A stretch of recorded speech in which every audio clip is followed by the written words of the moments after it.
오늘도 새벽을 깨워 이 자리에 나오신 성도님들을 주님의 이름으로 환영하고 축복합니다. 살아계신 하나님, 오늘도 우리에게 새날을 허락하시고 또 우리에게 생명을 주시니 감사합니다. 선물로 받은 이 하루, 우리의 뜻이 아니라 우리의 욕심이 아니라 주의 성령께서 인도하신 대로 따라가기를 간절히 소망합니다. 하나님, 오늘도 우리 안에 주님의 마음을 부어주시고 주님의 뜻을 이루어가는 우리 모든 대한가족들 되게 도와주시옵소서. 하나님, 또한 우리 안에 또 주께서 주신 그 마음과 주께서 주신 열망들이 있습니다. 하나님, 그것들을 이루어가기 위해 주 앞에 기도하러 나왔습니다. 새벽에 주님께로 초점을 맞추게 하시고 주께서 우리에게 부어주신 그 기도의 제목들을 알아올 때 주님, 우리의 기도를 들어주시고 하나님 응답하여 주시옵소서. 우리 가운데 아픈 환우들이 있습니다. 주님, 저들을 한 사람 한 사람 살펴주시고 하나님 회복해 하여 주시옵소서. 또한 간병하는 가족들도 기억하여 주셔서 하나님 육신으로 또 영적으로 지치지 않도록 날마다 새 힘을 부어주시기를 간절히 소망합니다. 하나님, 우리 사랑하는 다음 세대들을 기억하여 주시고 이들이 든든히 자라게 도와주시옵소서. 이 세대가 하나님 참 어렵습니다. 학교가 영적으로 선교지가 된 시대입니다. 하나님, 그러나 주님께서는 사람의 많고 적음에 일하시는 것이 아니라 한 사람을 들어 사용하신 것을 기억합니다. 오늘 바라기는 우리 사랑하는 다음 세대가 거룩한 한 사람으로 세워져가 하나님 이들을 통하여 세상이 변화될 수 있도록 은혜 더하여 주시옵소서. 이 일을 감당하는 다음 세대 모든 교육부서와 또 섬기는 교사들과 교육자들 위해 함께하여 주셔서 하나님이 주신 이 사명을 끝까지 잘 감당케 도와주시옵소서. 하나님, 오늘부터 이제 사랑의 바자회가 시작됩니다. 하나님, 이 바자회를 통해 믿지 않는 자들이 우리 교회로 나올 때 하나님 저들을 잘 섬기게 도와주시옵소서. 맛있는 음식으로 또 좋은 옷으로 또 잘 들어줌으로 저들의 마음이 열리게 하시고 또 전도의 기회가 되기를 간절히 소원합니다. 준비하는 우리는 하나님, 우리 안에 다른 의견들이 있을 때마다 서로를 용납하고 서로를 품어주고 다투지 않고 하나 되는 그 연습을 오늘 이 자리에서 하려 합니다. 각 사람의 마음 가운데 좌정하여 주셔서 한 사람들이 각 교회 되게 하여 주시고 연합하여 든든히 세워져가는, 평안히 세워져가는 우리 사랑하는 대한교회 되게 도와주시옵소서. 이제 주님, 천사찬양대가 하나님께 찬양을 올려드립니다. 저들의 삶 가운데도 삶이 찬양되게 하여 주시고 날마다 그리스도의 향기가 흘러나가게 하여 주시옵소서. 주의 말씀 듣습니다. 말씀에 순복하는 마음도 더하여 주실 줄 믿고 감사드리며 우리 구주 예수 그리스도 이름으로 기도드렸습니다. 아멘. 오늘 하나님께서 우리에게 주시는 말씀은 신명기 17장 14절에서 20절까지 말씀, 신명기 17장 14절에서 20절까지 말씀입니다. 구약성경 289쪽에 있는 신명기 17장 14절에서 20절까지 말씀, 우리 다 찾으셨으면 함께 교독하겠습니다. 내가 내 하나님 여호와께서 내게 주시는 땅에 이르러 그 땅을 차지하고 거주할 때에 만일 우리도 우리 주위의 모든 민족들 같이 우리 위에 왕을 세워야 하겠다는 생각이 나거든 반드시 내 하나님 여호와께서 택하신 자를 내 위에 왕으로 세울 것이며 내 위에 왕을 세우려면 내 형제 중에서 한 사람을 할 것이요 내 형제 아닌 타국인을 내 위에 세우지 말 것이며 그는 병마를 많이 두지 말 것이요 병마를 많이 얻으려고 그 백성을 애굽으로 돌아가게 하지 말 것이니 이는 여호와께서 너희에게 이르시기를 너희가 이후에는 그 길로 다시 돌아가지 말 것이라 하셨음이며 그에게 아내를 많이 두어 그의 마음이 미혹되게 하지 말 것이며 자기를 위하여 은금을 많이 쌓지 말 것이니라. 그가 왕위에 오르거든 이 율법서의 등사본을 레위 사람 제사장 앞에서 책에 기록하여 평생에 자기 옆에 두고 읽어 그의 하나님 여호와 경외하기를 배우며 이 율법의 모든 말과 이 규례를 지켜 행할 것이라. 함께 읽겠습니다. 그리하면 그의 마음이 그의 형제 위에 교만하지 아니하고 이 명령에서 떠나 좌로나 우로나 치우치지 아니하리니 이스라엘 중에서 그와 그의 자손이 왕위에 있는 날이 장구하리라. 아멘. 오늘 어떤 사람이 좋은 지도자입니까? 어떤 사람이 좋은 지도자입니까? 라는 제목으로 말씀을 함께 나누고자 합니다. 사람들은 누구나 좋은 리더를 원합니다. 또 좋은 리더가 되고 싶어 합니다. 그러면 어떻게 하면 좋은 리더, 좋은 지도자가 될 수 있을까요? 특별히 오늘 본문은 좋은 지도자인 왕을 세우는 내용에 관한 말씀인데요. 먼저 왕은 어떻게 세워야 하는지, 그리고 두 번째로는 세워진 왕이 금기시해야 할 것은 무엇인지, 또 세 번째로 그 왕은 그러면 지켜야 할 내용이 무엇인지를 오늘 말씀을 통해 얘기하고 있습니다.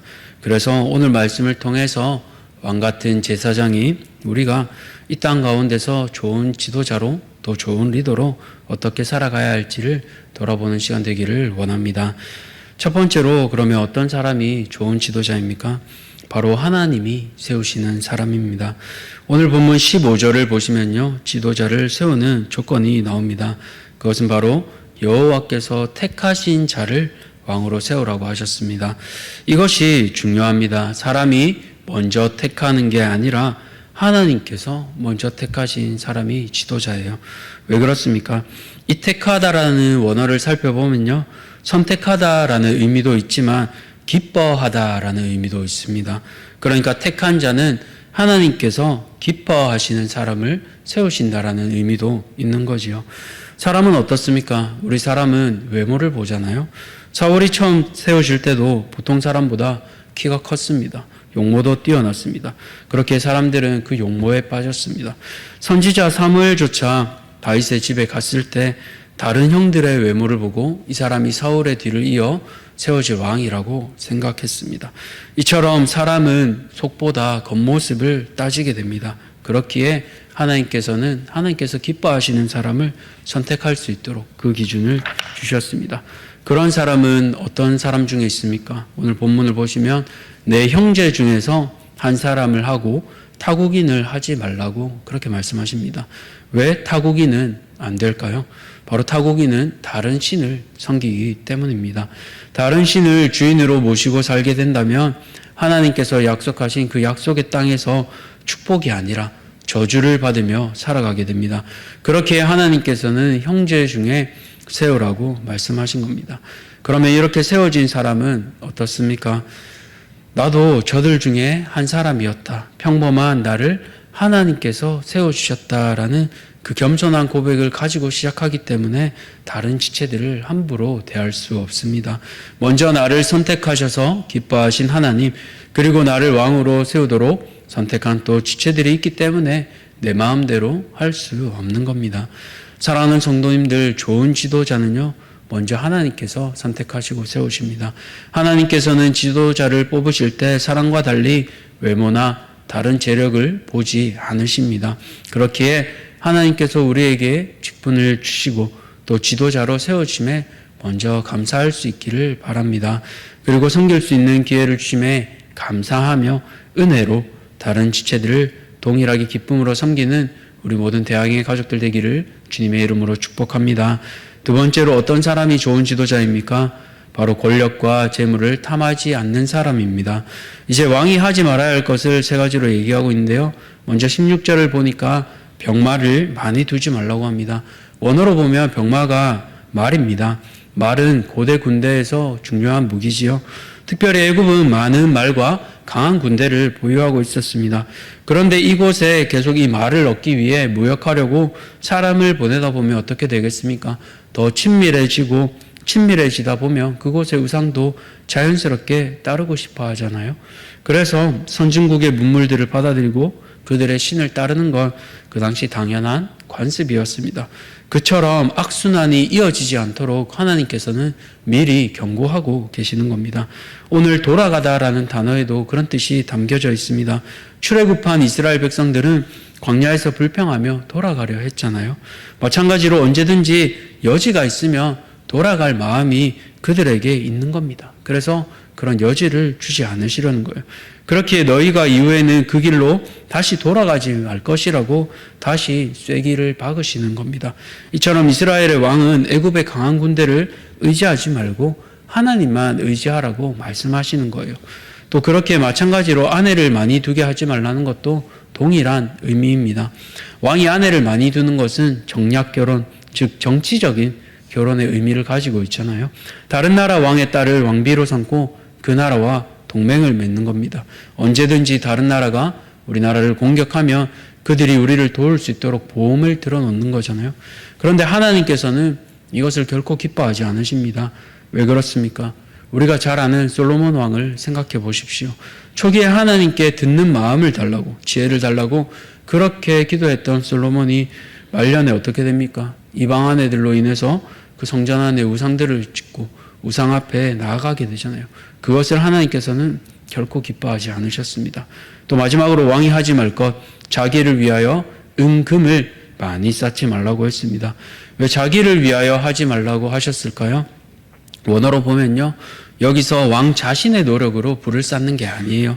사역형을 쓰고 있는데요, 문법으로. 즉 다른 사람을 시키는 의미입니다.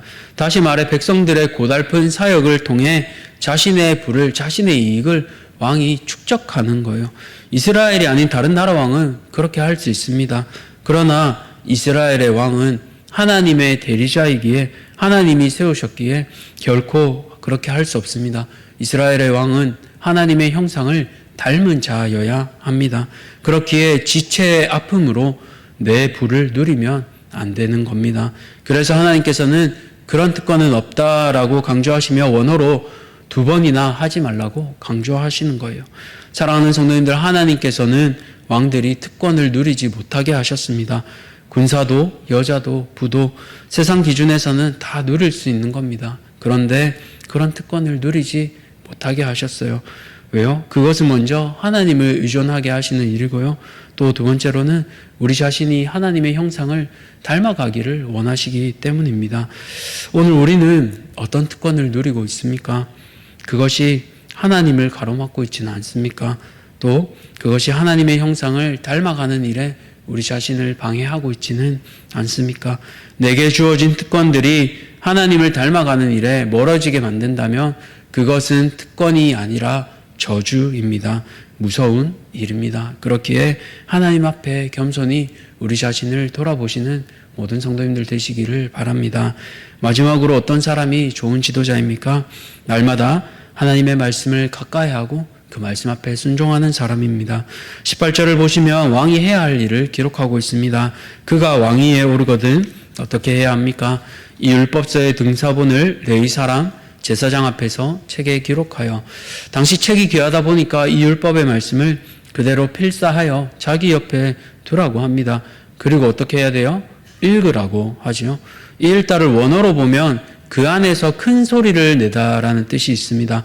그냥 큰 소리로 읽는 게 아니라 그 안에, 즉 율법에 담긴 의미를 새기면서 생각하면서 적극적으로 묵상하라는 겁니다. 이처럼 말씀 읽기를 통해 하나님 경외하기를 배우고 율법의 모든 말과 규례를 지켜 행하라고 강조하고 있습니다. 그렇게 할 때 어떤 일이 일어납니까? 20절 말씀 우리 함께 읽겠습니다. 시작. 그리하면 그의 마음이 그의 형제 위에 교만하지 아니하고 이 명령에서 떠나 좌로나 우로나 치우치지 아니하리니 이스라엘 중에서 그와 그의 자손이 왕위에 있는 날이 장구하리라. 아멘. 왕으로서 다스려야 할 일들이 얼마나 많겠습니까? 외교나 정치나 구제 또 법률 등 할 일이 참 많습니다. 그러나 그 많은 항목 중에서도 가장 먼저 해야 할 것은 바로 하나님을 경외하는 일입니다. 그리고 하나님을 가까이 하는 일입니다. 그렇게 말씀에 순종할 때 그와 그의 자손이 왕위에 있는 날들이 오랫동안 지속될 거라고 하나님께서는 약속하셨습니다. 사랑하는 성도님들, 오늘 우리는 말씀을 어떻게 대하고 있습니까? 가장 높은 자리에 있는 왕일지라도 먼저 요구되는 조건은 하나님을 먼저 경외하는 일입니다. 말씀을 가까이 하는 일입니다. 그 일에 힘쓰고 계십니까? 그 일을 사랑하고 계십니까? 그래야 할 때 하나님께서는 우리뿐만 아니라 우리 자녀들에게까지, 우리 자손들에게까지 그 왕위를 허락하시겠다라고 약속하셨습니다. 이처럼 하나님을 사랑하고 그 말씀 앞에 나만 아니라 우리 자녀들 자손까지 말씀 앞에 순종할 수 있는 우리 모든 대항의 가족들 되기를 주님의 이름으로 축복합니다. 말씀을 맺겠습니다. 좋은 지도자는 먼저 하나님께서 세우십니다. 그렇기에 더 겸손하며 세워준 지체들을 위해 섬겨야 합니다.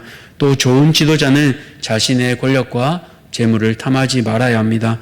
오히려 하나님의 형상을 닮아가야 합니다. 무엇보다 좋은 지도자는 하나님의 말씀을 가까이 하는 사람입니다. 그러할 때 우리 자손들에게까지 그 앞날이 장구하리라고 약속하셨습니다. 그렇게 우리 모두 왕 같은 직분을 맡겨주신 하나님을 기억하며 왕으로서 또 좋은 지도자로서 하나님을 사랑하고 말씀 앞에 순종하는 모든 성도님들 되시기를 주님의 이름으로 축복합니다. 기도하겠습니다. 살아계신 하나님 감사합니다.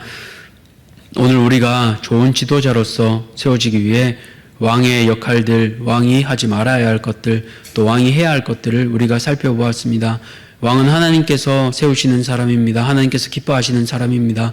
우리 한 사람 한 사람도 하나님께서 직분자로 세우시고 하나님께서 그 세워짐을 통해 기뻐하셨음을 기억합니다. 하나님, 그러나 그러한 사람은 자신의 유익을 구하지 않는 사람입니다. 세상은 자신의 유익을 구하기 위해 권력과 직분을 허락하지만 우리는 하나님의 형상을 닮은 자이기에 그것을 겸손히 내려놓고 주를 위해 섬길 줄 아는 사람들입니다. 그렇기에 그렇게 하기 위해 하나님의 말씀을 가까이 해야 합니다. 주의 말씀을 날마다 우리 옆에 두고 그 의미를 기억하며 읽고 되새기는 우리 모든 성도님들 되게 도와주시옵소서. 그럴 때 후손들까지 잘 되는 복을 약속하셨습니다. 바라기는 우리 대항의 모든 성도들의 자손들이 하나님 앞에 대를 이어 바로 세워지게 하시고 모두 믿음의 명문 가정들이 세워질 수 있도록 하나님 은혜 베풀어 주시옵소서. 오늘 주신 말씀 듣고 삶에서 살아갈 수 있는 우리 모든 성도님들 좋은 리더로 세워지게 하시고 가정에서 학교에서 또 우리를 보내신 삶의 직장에서 좋은 지도자로 칭찬받는 우리 모든 대항의 가족들 되게 도와주시옵소서. 이 모든 것들 감사드리며 우리를 죄에서 구원하여 주신 예수 그리스도 이름으로 기도드렸습니다. 아멘. 하늘에 계신 우리 아버지여, 이름이 거룩히 여김을 받으시오며 나라가 임하시오며 뜻이 하늘에서 이루어진 것 같이 땅에서도 이루어지이다. 오늘 우리에게 일용할 양식을 주시옵고 우리가 우리에게 죄 지은 자를 사하여 준 것 같이 우리 죄를 사하여 주시옵고 우리를 시험에 들게 하지 마시옵고 다만 악에서 구하시옵소서. 나라와 권세와 영광이 아버지께 영원히 있사옵나이다. 아멘. 오늘은 스리랑카 옥기철 선교사님을 위해 기도하겠습니다. 첫 번째로 베루일라 칼루타라의 가정교회가 더욱 담대히 복음사역 감당하도록 기도해 주시고요. 두 번째로 맷담브라의 건축된 교회가 지역의 영적 추수센터가 될 수 있도록 기도해 주시기 바랍니다. 또 마지막으로 한국에 와 있는 외국인 노동자들이 회심하여 믿음으로 변화될 수 있도록 이처럼 세 가지 기도 제목을 놓고 스리랑카 옥기철 선교사님을 위해 기도해 주시고요. 또 오늘부터 사랑의 바자회가 시작됩니다. 함께 많이 와주셔서 또 믿지 않는 이웃들을 초청해 주셔서 하나님께서 주신 축제를 풍성히 누리고 또 준비된 선교 헌금을 통해서 선교지를 위해 또 함께 흘려보낼 수 있는 모든 성도님들 되시길 바랍니다.